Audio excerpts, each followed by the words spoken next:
The guy on the bottom, right, he has 4 choices, right? Sweep the guy, submit the guy, take the back, and get up. You know what I mean? And you should alternate between those 4 things to keep the guy on top, you know, off his game. You follow me? You don't just try. Like I used to roll with a guy from Brazil. All he tried from the bottom was submissions. He was really good at them, but you kind of knew what was coming. You knew which door he was knocking on. You know what I mean? Anyway, my point is when you're on the bottom, you should mix it up. Flow from sweep to submission to back take. Maybe get to your feet if you have to. You know what I mean? And the same thing is true with the guy on top, right? If all you're trying to do is pass, pass, pass, the guy on the bottom has a higher likelihood of being able to stop your passes than if you alternate between passing, submission attempts, and back takes, and maybe getting up. But bear in mind, if you're in someone's guard, right, and you open their guard, you can't just back up and then look at the referee and tell him to get up. It's not the UFC, right? You know what I mean? So let's just say when you're on top of a guy, you can alternate between 3 things: passing, trying to submit him, back takes, and maybe getting up. By getting up, I mean just getting here.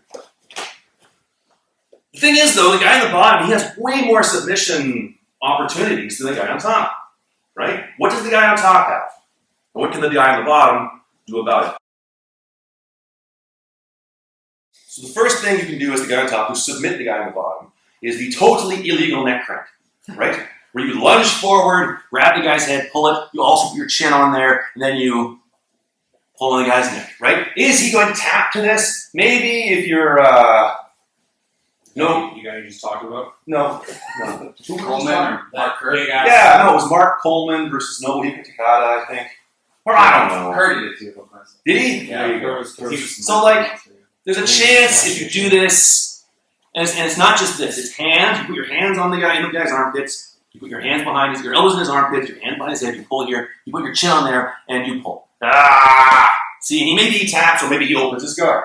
And if he does open his guard, that facilitates passing. You see what I mean?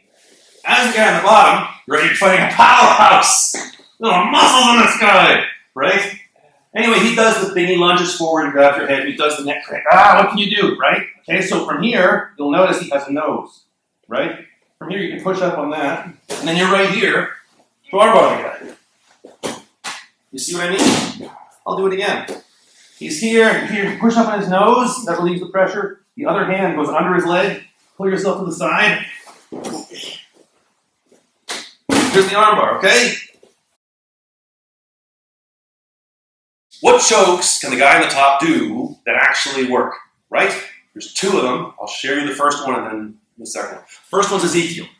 You grab into your own sleeve. You can go 4 fingers, but I like to go 3 or 2. And then you put your sleeve, you want his Adam's apple in your sleeve. So Ezekiel is not this. Sure.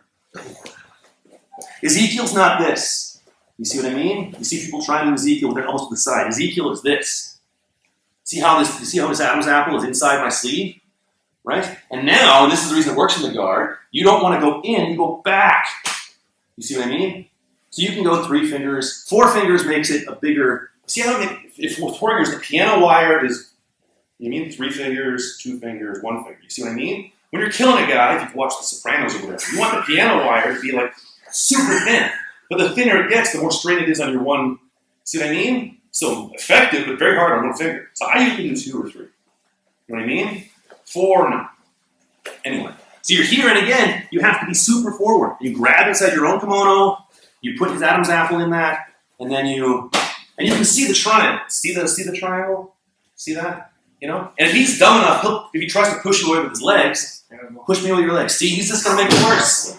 So what do you do if someone's trying to Ezekiel you? Right? To do this successfully, I have to be over his arms. My arms have to be over his. So, if I want my arms over his, what does he want? His arms over mine. Yeah. You see what I mean? This is the push choke. You're in the guy's guard, and you put one across his neck, and you pull the other one. You know?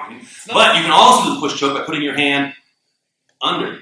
You see what I mean? You can go, or if you're a tricky Russian, you see what I mean?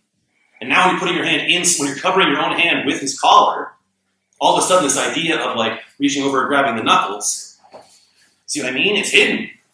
You follow me? So let's say he's doing the push choke. Go. Right, he's doing this. Wow! If he's doing it this way with this, you open, you can grab here and here, you can pull it up. Okay? If for whatever reason, go and do it again, he's either hiding it, or you go. He's hiding it and you can't grab it. You see what I mean? Or for whatever reason, he's a monster. Open your guard. You can either push away with your shin, thusly, or your feet, thusly. You know what I mean? Last but not least is like there's all this stuff, the leg stuff. You know what I mean? And they work well when you're attempting, so let's say you've opened his guard, right, and you're attempting to pass, and now he's like defending, he doesn't want me to pass. You see what I mean? Like he has to stop me from passing by pushing away, right? That's one of the ways. But then from here, if I suddenly switch to an ankle lock, he doesn't want me to ankle lock, and he wants to pull me in. See what I mean? I'm like, oh, okay, great, I'll go back to passing again. You know? When he's pulling, it's conducive to me passing. And when he's pushing, it stops my passing, but it's conducive to my attacking his leg. You know? You follow me? So let's say you're in the guy's guard, right? And he's opened his guard, right? And now you're threatening to pass, and he's pushing away, right? So what do? You fall back. This one's in the middle. This one is, and it's going to stay here. Your other foot's going to come up and step here. You're going to have a flat foot on his belly as you fall back. And you're going to get your wrist bone against his Achilles as you fall back. You see what I mean? And now, you want to be stepping on him? Here, step over. Here, let's turn. Here, turn over here. You want to be stepping on him like so. Your foot is flat upon him. This one is hooking under his bum. Your wrist is against his Achilles, and you could be grabbing this, or you could be grabbing your own lapel. And then you just, see, you're pushing here, you're pulling here, boom, boom, boom. See, okay, great. When a guy does this, right, you sit up and you hold on to him. Here, I'll turn it again. You hold on to him like so. Like this. Here, do the foot lock. Push and pull, go on, do the thing. It's he's eventually going to get the extension he needs to attack my foot, but I'm holding on to him for now. So A, hold on and pull. B, push with the foot. C, this other foot, put it across this way.